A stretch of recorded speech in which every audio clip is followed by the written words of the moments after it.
আলহামদুলিল্লাহি রব্বিল আলামিন।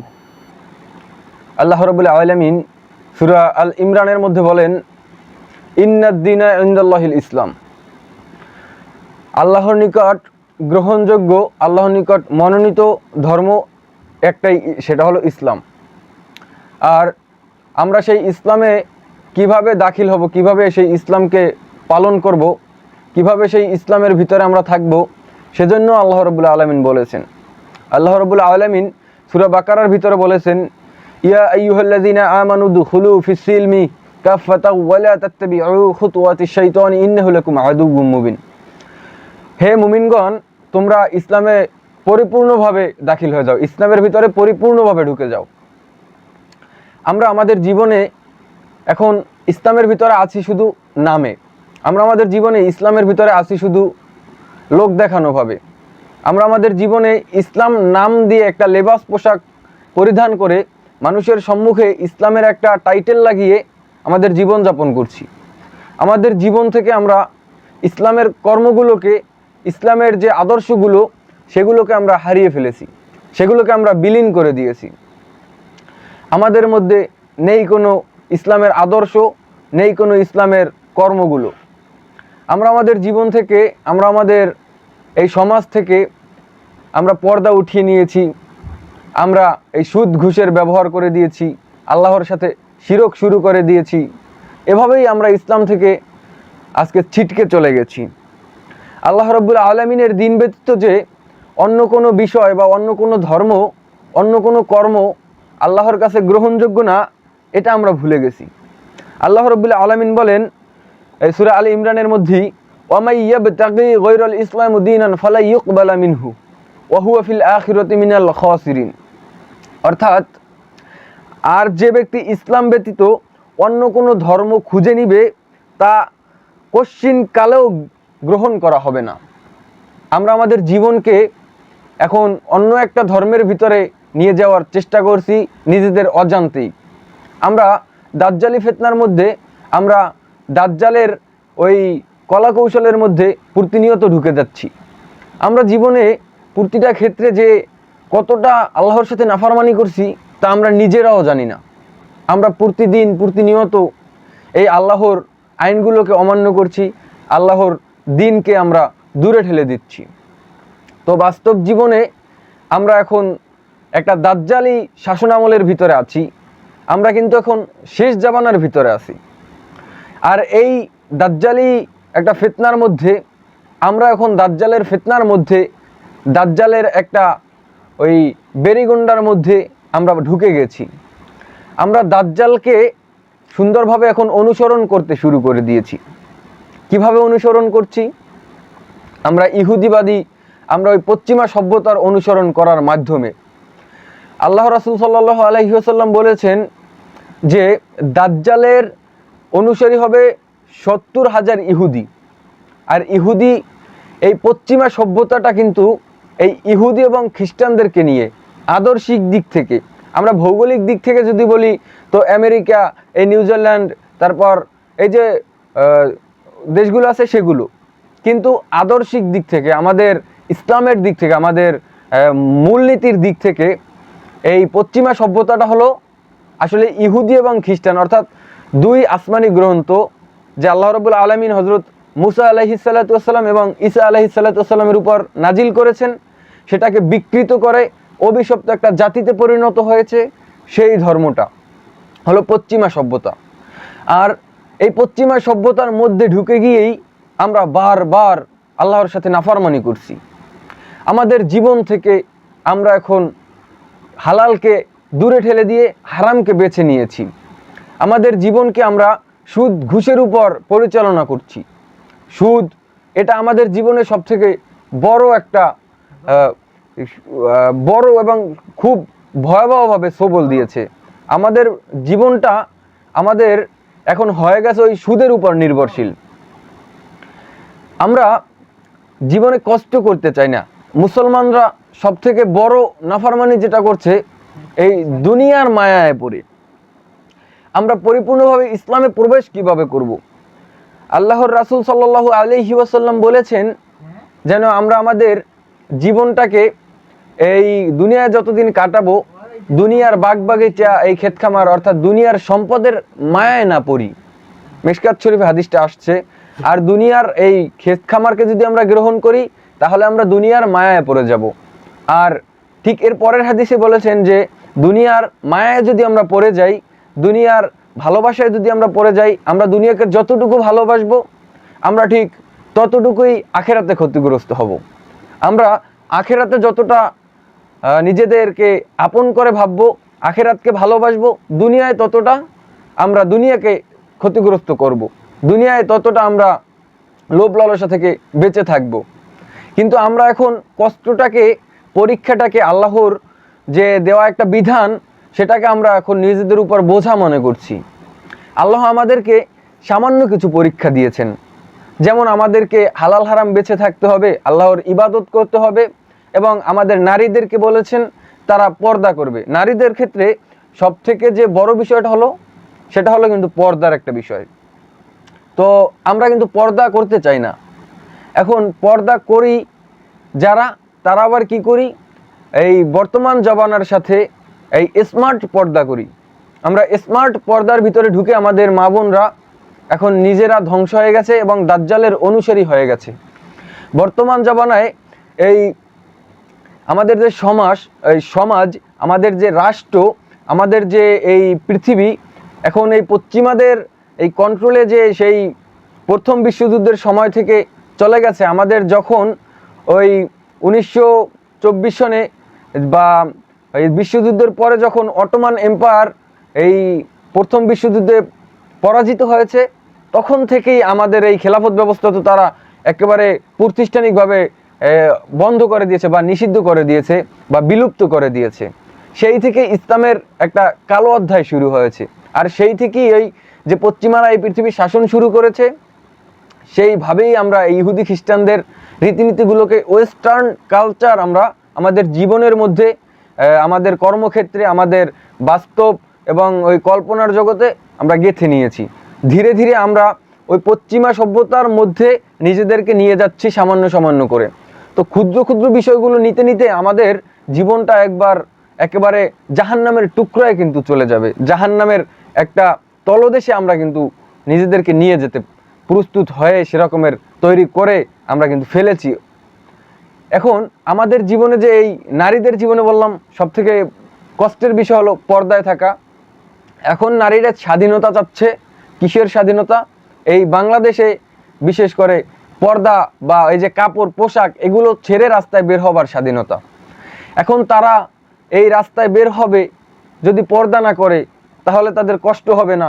একটা মুখোশ পরে হাঁটতে বা একটা মুখোশ পরে চলাফেরা করতে, একটা বোকরা গায়ে দিয়ে চলাফেরা করতে কত কষ্ট হয় সেটা মা বোনরা ভালো করেই জানে। আমরা পোশাক পরে থাকি, আমরা যারা লম্বা জামা, লম্বা টুপি পরে থাকি, তারা জানি আমাদের একটা শরীরে একটা কষ্ট অনুভব হয়। সামান্য এই কষ্টটাও আমরা করতে চাই না। তাহলে আমরা ইসলামের ভিতরে কিভাবে পরিপূর্ণভাবে হব? ওই যে আল্লাহ রাব্বুল আলামিন বলেছেন, ওয়ামাই ইয়াবতাগি গায়রাল ইসলামি দীনান ফালা ইউকবালা মিনহু। এই যে ইসলাম ব্যতীত অন্য কোনো ধর্ম খুঁজে তোমার লাভ নেই। আমাদেরকে এই ইসলাম ছাড়া অন্য কোনো ধর্মে গেলে সেটা গ্রহণযোগ্য আল্লাহ করবেন না, সেটা গ্রহণযোগ্য হবে না। আমরা এখন অন্য ধর্ম গ্রহণ করতে পারছি না, আমরা আল্লাহ রাসূলের ভয় রাখছি, কিন্তু তাদের কালচারগুলো, তাদের রীতিনীতিগুলো আমরা সুন্দরভাবে পালন করার চেষ্টা করছি, গোপনে গোপনে, ওপেনে ওপেনে। দেখুন, আমাদের জীবনে আমরা তো সামান্য কিছু কষ্ট পাই, কিন্তু আমাদের যে আদি পিতা হযরত আদম আলাইহিস সালাতু ওয়াস সালাম, তার কথা একবার চিন্তা করেছেন? তাকে আল্লাহ যখন পরীক্ষা স্বরূপ এই পৃথিবীতে ফেলেছিলেন, পৃথিবীতে নামিয়ে দিয়েছিলেন জান্নাত থেকে, যখন তাকে এবং হাওয়া আলাইহিস সালাতু ওয়াস সালামকে এই পৃথিবীতে নামিয়ে দিয়েছিলেন, তাদের মনের ভিতরটা আপনি একটু কল্পনা করতে পারেন? আদম আলাইহিস সালাতু ওয়াস সালামকে যখন জান্নাত থেকে বের করে দেওয়া হয়েছিল, তখন তিনি কতটা কষ্ট পেয়েছিলেন, তখন তিনি কতটা নিজের জীবনকে, নিজের এই কলবকে সান্ত্বনা দিয়ে আল্লাহর কাছে ক্ষমা চেয়ে তিনি এই পৃথিবীতে আমাদের এবং এই বংশবিস্তারের যে কার্যক্রমগুলো পরিচালনা করেছেন। তার জান্নাত থেকে বের হওয়া, একটা মানুষকে জান্নাত থেকে বের করে দেওয়া, আল্লাহ রাব্বুল আলামিন সরাসরি তার উপর বেরাজি হয়েছেন সেটার প্রমাণ তিনি পেয়ে, তাহলে তার জীবনটা, তাহলে তার হৃদয়টা কতটা ক্ষতবিক্ষত হয়েছিল, তিনি কতটা কষ্ট পেয়েছিলেন। আমরা যদি আমাদের জাতির পিতা হজরত ইব্রাহিম আলাইহিসসালাতুওয়াসসালামকে আমরা যদি স্মরণ করি, তাহলে আমরা দেখতে পাবো পৃথিবীর সমস্ত নবী রাসূলের থেকে তার সবথেকে বেশি পরীক্ষা নেওয়া হয়েছিল। হজরত ইব্রাহিম আলাইহিসসালাতুওয়াসসালামের পরীক্ষা নেওয়া হয়েছিল 5টি। প্রথমে তার জন্ম হয়েছিল গুহার ভিতরে। আপনারা জানেন তাকে অনিয়মিতভাবে লালন পালন করা হয়েছিল। তার বাচ্চা বয়স থেকে তাকে ওই 1 সপ্তাহে একবার তার মা গিয়ে ওই খেদমত করে আসতেন, দুগ্ধ পান করিয়ে আসতেন। ওই গুহার মধ্যে তিনি একা পড়েছিলেন। তারপরে দ্বিতীয় যে তাকে অগ্নিকুণ্ডে ওই নমরুদ নিক্ষেপ করেছিলেন। তৃতীয় তার যে স্ত্রী সারা রাদিয়াল্লাহু তাআলা আনহু, তাকে সারা আলাইহিস সালাম তাকে যে ওই যে মিশরের বাদশা যে তাকে আটক করে নিয়ে গিয়েছিল, যে অপহরণ করেছিল। তারপরে চতুর্থ নম্বরে যে তার স্ত্রী এবং সন্তানকে ওই ভূমিতে রেখে আসছিলেন, যেখানে কোনো মানব ছিল না, কোনো জনশূন্য একটা এলাকায় তাকে রেখে এসেছিলেন। এরপরে পঞ্চম নম্বরে ওই যে তার সবথেকে আদরের সন্তানকে জবেহ করা হয়েছিল, জবে করার জন্য নিয়ে গেছিলেন। এই 5টা বিষয়, 5টা পরীক্ষা হজরত ইব্রাহিম আলাইহিসসালাতুওয়াসসালামকে নিয়েছিলেন। এই যে পরীক্ষাগুলো, এই যে কষ্টগুলো তার জীবনে এসেছিল, এটা কি খুব সহজ ছিল? এটা কি খুব সহজেই তিনি করে এসেছিলেন? এই ধাপগুলো অত্যন্ত কঠিন ছিল, অনেক কষ্টের ছিল, অনেক বেদনাদায়ক ছিল। আমাদের জীবনে তো কোনো বেদনা নাই। আমাদের জীবন তো আমরা সুন্দরভাবে কাটিয়ে দেই, তাই না? সুন্দরভাবে আমরা খাবার পাই, সুন্দরভাবে আমরা নিঃশ্বাস নিতে পারি, স্বাধীন একটা দেশ পেয়েছি, আলহামদুলিল্লাহ। শুধু আমাদের কষ্ট, আমাদের একটি ইবাদত করতে হবে, হালাল হারাম বেঁচে থাকতে হবে, দুনিয়ার মায়া ত্যাগ করতে হবে। এরপর মা বোনরা একটু পর্দা করবে। মা বোনদের তো একেবারে সহজ, তারা শুধু পর্দা করবে, স্বামীর খেদমত করবে, এতটুকুই, আর ইবাদত করবে। তো এই যে সামান্য বিষয়গুলো আমরা যদি না পালন করতে পারি, এই যে আমরা এই বিষয়গুলোকে যদি মহান মুসিবতের বিষয়ে ভাবি, অনেক বড় বিষয় যদি আমরা ভাবি, কষ্টের বিষয় যদি আমরা ভাবি, তাহলে কি আমরা পরিপূর্ণভাবে এই ইসলামে প্রবেশ করতে পারবো? আমরা পরিপূর্ণভাবে ইসলামে আসতে পারবো? আমরা যদি এখন নিজেদের শান্তি খুঁজতে গিয়ে, নিজেদের এই সুন্দর একটা জীবন খুঁজতে গিয়ে আমরা আমাদের জীবনকে ওই দাজ্জালি ফিতনার মধ্যে, এই যে দাজ্জালের অনুসারীদের মধ্যে আমরা যদি ঠেলে দেই, তাদের মতন করে তৈরি করি, তাহলে কি আমাদের জীবন সুখের হবে? আপনি সাময়িক সুখ পাবেন, আপনি সাময়িক সময় এই দুনিয়ায় শান্তিতে থাকবেন, কিন্তু ওই কিয়ামতের দিন আপনার কি হবে? কিয়ামতের দিন কি আপনাকে কেউ ধরবে না? আপনি পর্দা করবেন, কিন্তু সেই পর্দার মধ্যে যদি আসে অশ্লীলতা, সেই পর্দার মধ্যে যদি থাকে স্টাইল, ফ্যাশন, সেগুলো কি পর্দা হয়? আপনি এখন বোকরা পরছেন কেন? আপনি এখন বোকরা পরছেন যাতে আপনাকে সুন্দর লাগে, কিন্তু আল্লাহ তো সেরকমের পর্দা করতে বলেনি। আপনার পর্দা করতে হবে মানুষের থেকে হেফাজত। আপনি পরপুরুষের দৃষ্টি থেকে কিভাবে হেফাজতে থাকবেন, সেই জন্য পর্দা করবেন। পর্দাটা হবে আপনার আল্লাহর নিয়ম অনুযায়ী, আপনার মন মতন নয়।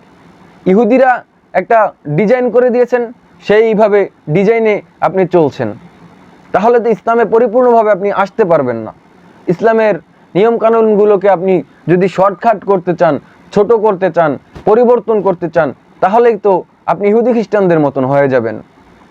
আপনি কি ভুলে গেছেন যে তাওরাত যখন ছিল, মুসা আলাইহিস সালাম যখন নিয়ে এসেছিলেন, তখন এই ইহুদি যে যারা ছিল, তারা মুসা আলাইহিস সালামের পরে কিছুদিন যাবার পরেই তাওরাতের বিভিন্ন নিয়ম কানুন পরিবর্তন করতে শুরু করেছিল ওই বনি ইসরায়েলরা। পরিবর্তন করতে করতে এক সময় তারা আল্লাহর লানতপ্রাপ্ত একটা জাতি হয়ে গেল। যখন এই খ্রিস্টানরা তাদের কিতাব যে পরিবর্তন করতে চেয়েছিল, পরিবর্তন করতে করতে নিজেদের জীবনকে অভিশপ্ত করে দিয়েছিল। আপনি কি ভুলে গেছেন? আমাদেরকে সুন্দর একটা কিতাব দিয়েছে যা কোনোদিন পরিবর্তন হবে না। আমাদের সুন্দর একটা রাসূল দিয়েছেন যার আদর্শ সারা পৃথিবীর মধ্যে সেরা। সমস্ত মানুষ যার আদর্শের সাক্ষ্য দিয়েছেন, সঠিক বলেছেন, এবং স্বয়ং আল্লাহ রাব্বুল আলামিনও তার আদর্শের সাক্ষ্য দিয়ে বলেছেন। সাক্ষ্য দিয়ে তাকে সবার কাছে একজন গ্রহণযোগ্য নবীর পরিচয় দিয়ে কুরআনে আল্লাহ রাব্বুল আলামিন বলে দিয়েছেন। তার যে বিষয়গুলো, তার যে কর্মগুলো, তার যে চলাফেরা, তার যে জীবন, সেই জীবনটা হবে আমাদের। এর থেকে সুন্দর জীবন তো আমাদের নেই। নায়ক নায়িকা, দেশীয় অদেশীয়, এই যে যারা আছে কুলাঙ্গার, তাদের তো অনুসরণ করা, তাদের তো জীবন কিভাবে চলে সেটা বাস্তবায়ন করা আমাদের জন্য ছিল না, আমাদের জন্য কথা না। আমাদের কথা হলো রাসূলের আদর্শ মানা। সুতরাং আমরা আমাদের জীবনকে কিভাবে পরিচালনা করব, আমরা আমাদের জীবনকে কিভাবে নিয়ে যাব ওই রাসূলুল্লাহ সাল্লাল্লাহু আলাইহি সাল্লামের আনিত ধর্মের কাছে, সেই ধর্মে কিভাবে আমরা, ইসলামের ভিতরে কিভাবে আমরা পরিপূর্ণভাবে ঢুকে যাব, পরিপূর্ণভাবে আমরা দাখিল হব, সেটা আমাদের নিজেদের বিষয়, সেটা আমাদের নিজেদের বুঝে নিতে হবে, সেটা আমাদের নিজেদের মন মানসিকতার মধ্যে হবে। এখন আপনি দাজ্জালি ফিতনায় পড়বেন কিবা আপনি এই আল্লাহ রাসূলের দ্বীনের ভিতরে থাকবেন, সেটা আপনার বিষয়, সেটা আপনাকে বুঝে নিতে হবে। সুতরাং আপনি নিজেকে বাঁচিয়ে নিন, নিজেকে হেফাজত করুন, নিজের জীবনকে হেফাজত করুন, নিজের পরিবারকে হেফাজত করুন, এই পৃথিবীকে হেফাজত করুন। মনে রাখবেন, আপনি যত তাড়াতাড়ি এই অশ্লীলতায় ঢুকে যাবেন, যত তাড়াতাড়ি নাফরমানি শুরু করে দিবেন, এই পৃথিবীও তত তাড়াতাড়ি ধ্বংস হয়ে যাবে।